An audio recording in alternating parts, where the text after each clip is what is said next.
네덜란드의 화가 렘브란트 반 레이는 극적인 명암 표현으로 빛의 화가, 빛과 어둠의 마술사로 불리는 작가입니다. 오늘 사이언스 인 아트에서는 렘브란트의 생애와 표현 기법, 그리고 당시 유행했던 그룹 초상화 이야기 나눠보겠습니다. 오늘도 박소경 아트 디렉터와 함께합니다. 어서 오세요. 안녕하세요. 네, 안녕하십니까. 17세기 네덜란드를 대표하는 화가 중에 한 명, 바로 렘브란트인데 어떤 작가인지 소개해 주시죠.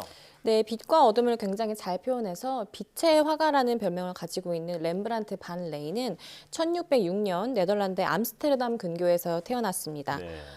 네, 인문학과에 진학했지만 미술에 재능이 많아서 학교를 그만두고 본격적으로 미술 공부를 시작하는데요. 역사 화가로 유명한 야코프 반 스파넨비르흐 밑에서 도제식으로 가르침을 받게 됩니다. 이후 암스테르담으로 거처를 옮기면서 활발한 작업으로 이름을 알리기 시작하는데요. 특히 1632년 니콜라스 튠프 박사의 해부학 강의라는 작품으로 크게 명성을 쌓습니다. 이 렘브란트는 작품 속의 명암 대비를 아주 탁월하게 표현하는데요. 밝은 부분과 어두운 부분의 빛 배합을 통해서 관람자의 시선을 사로잡는 특징이 있습니다.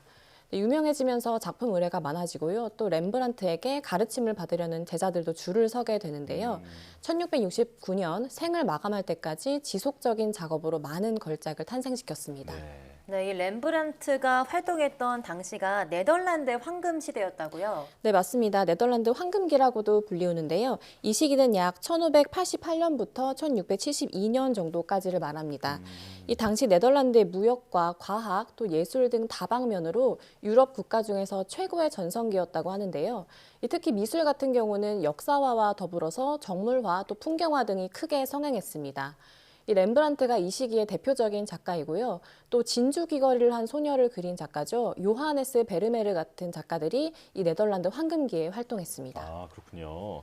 이 풍요로운 환경에서 렘브란트도 자신의 예술원을 마음껏 불태웠을 것 같은데 앞서 렘브란트를 빛의 화가라고 소개해 주셨잖아요. 어떤 기법인가요? 네, 렘브란트가 명암 대비를 표현하는 데 사용한 기법을 키아로스쿠로 기법이라고 하는데요. 이탈리아어로 키아로가 빛을 뜻하고요. 오스쿠로가 어둠을 뜻합니다. 네. 이 두 가지를 합쳐서 키아로스쿠로 기법이라는 명칭이 생겨났는데요. 미술뿐만 아니라 영화 등의 분야에서도 사용되는 용어입니다. 이 바로크 시대의 작품 중에서 배경이 어둡고 또 인물이 밝게 묘사된 작품들을 떠올려 보시면 됩니다. 네, 예를 들면 17세기 미술사에서 빼어놓을 수 없는 작가인 카라바초의 작품들이 이 명암 대비를 탁월하게 표현했는데요. 일대네 브로소, 즉 암흑 양식이라고도 칭합니다. 지난 방송에서 레오나르도 다빈치의 스푸마토 기법, 즉 사물의 경계를 흐릿하게 표현하는 기법과 이 키아로스쿠로 기법을 비교해서 보기도 하는데요. 네. 네, 빛의 정도에 따라서 어떤 부분은 아주 강하게 드러나고 또 어두운 부분은 아예 보이지가 않아서 이 작가가 의도하는 대로 작품 속의 일부를 조명할 수 있다는 부분이 키아로스쿠로 기법의 특징입니다. 네, 렘브란트 그림을 보니까 이 빛이 있는 부분에 시선이 좀 가고 어둠엔 뭐가 있는지 좀 궁금하게 하는 그런 특징이 있는 것 같습니다. 그렇다면 렘브란트 대표작은 어떤 작품들이 있을까요? 네, 렘브란트에게 부와 명성을 가져다둔 그 대표작이 있습니다. 이 니콜라스 튠프 박사의 해부학 강의라는 작품인데요. 1632년에 제작된 작품으로 가로가 2m가 넘는 대작입니다. 이 제목과 그림을 보면 아시겠지만 해부학이 진행되는 풍경이죠. 예. 네, 모자를 쓴 사람이 바로 니콜라스 튠프 박사인데요. 이 누워있는 시신을 제외하고 7명의 사람들에게 무언가를 설명하고 있는 모습입니다. 이 사람들의 각각 표정이 굉장히 생동감 있지 않나요? 네. 네, 표정이 다양하고 선명하게 보이는데요. 바로 인물의 주변 부분을 어둡게 처리했기 때문입니다. 또 어떤 지금의 상황을 드라마틱하게 집중시키는 효과도 있는데요. 이 사람들의 표정뿐만 아니라 누워있는 시신과 튠프 박사의 해부 중인 손 등 해부의 과정까지도 한눈에 들어오도록 잘 표현했죠. 네, 이 작품은 렘브란트가 당시에 암스테르담의 공개 해부학 강의가 진행되는 곳으로부터 의뢰를 받아서 그리게 되었는데요. 이때 여러 사람이 등장하는 초상화가 크게 인기였거든요. 이 튠프 박사가 대중을 상대로 2번의 공개 해부학 강의를 했는데 그중 2번째인 1632년 강의를 주제로 그려졌다고 알려졌고요. 이 작품 속 인물들은 모두 실존 인물들로 이 그룹 초상화에 등장하는 사람들은 비용을 분배해서 지불해야 했습니다. 이 누워있는 시신 또한 실존 인물인데요. 이 해부학 강의가 진행됐던 날에 처형된 범죄자의 시신이었다고 알려졌습니다. 아, 네. 등장인물, 그러니까 시신까지도 실존 인물이었다고 하니까 더 흥미롭게 보입니다. 자, 그리고 그룹 초상화라고 하셨는데 이건 어떤 개념인가요? 네, 당시에 네덜란드에서는 그룹 초상화 의뢰가 성행했는데요. 왜 길드라고 하죠. 조합이나 자치단체 등에서 여러 명의 사람들이 모두 같은 돈을 지불하고 이 그룹 초상화를 의뢰하는 겁니다. 네, 그렇게 해서 완성된 작품은 조합에 걸리게 되는데요. 이 모두가 같은 돈을 지불했기 때문에 누군가는 덜 그리고 누구는 잘 그려주게 되면 이 비판받는 일도 있었다고 합니다. 예. 네, 렘브란트가 특히 이 그룹 초상화를 탁월하게 그렸는데요. 단순히 인물들을 묘사하는 것을 넘어서 마치 어떤 무대를 포착한 것처럼 사람들의 표정과 스토리 또 분위기가 시각적으로 드러나게끔 굉장히 드라마틱하게 잘 표현했습니다. 네, 저희가 지금 이야기 나누고 있는 렘브란트 하면 또 야경이라는 작품을 빼놓을 수가 없는데요. 사실 이 작품의 배경이 제목처럼 밤이 아니라 낮이라고요. 네, 이 렘브란트의 또 다른 대표작으로 말씀하신 야경이 있죠. 원래 제목은 프란스 반닝코크 대위의 중대인데요.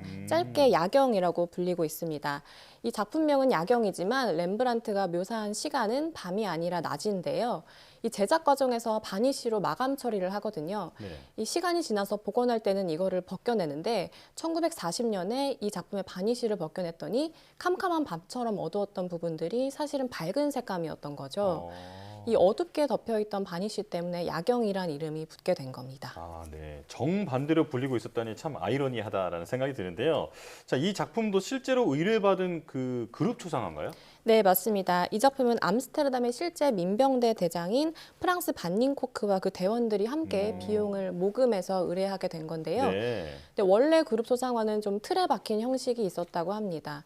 이 의뢰한 사람들을 어색하게 줄을 세워 그리는 등 정적으로만 담았던 건데요.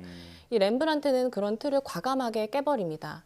이 작품을 같이 보시면 등장인물들이 모두 열심히 움직이고 있는 모습이죠. 네. 또 각자의 이야기가 있어 보입니다. 이 작품에는 총 34명이 등장하는데요. 그중 실존 인물, 그러니까 작품을 의뢰한 사람들은 이 중에서 18명 정도고요. 이 나머지 인물은 렘브란트가 임의로 그린 건데요. 이 작품의 정중앙에 빨간 띠를 어깨에 두른 인물이 바로 반닝코크 대장입니다.